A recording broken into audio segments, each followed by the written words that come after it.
ಈ video ಕಮಾರ turner Gill ದಿನಚರಿಯನ್ನು ಪರಿಶೀಲಿಸುತ್ತದೆ.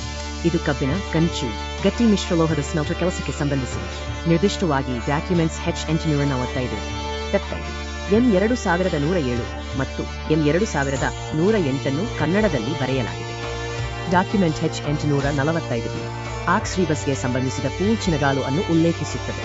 Block Smith ಮತ್ತು ಕಲಾಪು ಲೋಹಕ ಮಿಶ್ರಣಗಳು 5 ತಾಮ್ರ, 4 ಸತು, 1 ತವರದ ಮಿಶ್ರಲೋಹ, ಜೊತೆಗೆ ತೊಟ್ಟಿಗೆ ಪುಡಿ ಮತ್ತು ಕಮ್ಮಾರನ ಗೇಲ್ಗೆ ಪುಡಿ.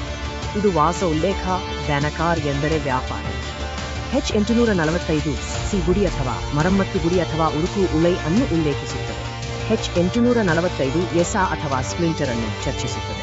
ಕಠೋರ ಮತ್ತು ಕಂಡಾಗೆ ಸಂಬಂಧಿಸಿದೆ. ಇದು ಜಾಕ್ ನಾಷ್ಟವ ಇಂಡೆಂಟೇಷನ್ ಆಗಿ ಕೆಲಸ ಮಾಡಿ ಸ್ಟ್ರಿಪ್ ಅನ್ನು ಬೆಂಬಲಿಸುತ್ತದೆ. ಕರ ಅಥವಾ ರಿಸ್ಟ್ಲೆಟ್, ಕರ್ಣಿಕಾ ಅಥವಾ ಜಾರ್ ಮತ್ತು ಕರಡು ಅಥವಾ ಕುರಿರುನಂತಹ ಪದಗಳನ್ನು ರೀಬಸ್ ಮೂಲಕ ಕರುಕನ್ ಅಥವಾ ಕಮ್ಮಾರ ಎಂದು ಅರ್ಥೈಸಲಾಗುತ್ತದೆ. ಸೂಪರ್ ಕಾರ್ಗೋ ಅಥವಾ ಅಕೌಂಟ್ ಮತ್ತು ಟರ್ನರ್ ಅಥವಾ ಬ್ರೌನ್ ಕರಾಡ ಲೋಹಕ ಮಿಶ್ರಣ ಕಬ್ಬಿಣ ಮತ್ತು ಬೆಳ್ಳಿಯ ಗಟ್ಟಿ ಮಿಶ್ರಲೋಹವನ್ನು ಸೂಚಿಸುತ್ತದೆ. ಕೆರಬಸ್ ಅನ್ನು ಕರಾಡ ಎಂದು ಅರ್ಥೈಸಲಾಗಿದೆ, ಅಂದರೆ ವೇಗವಾಗಿ ಬರೆದ ತುಣುಕು ಅಥವಾ ಸ್ಕ್ರಾಲ್ ಬರಹಗಾರ ಮತ್ತು ಕೆಟ್ಟ ಬರಹಗಾರರೊಂದಿಗೆ ಸಂಬಂಧಿಸಿದೆ.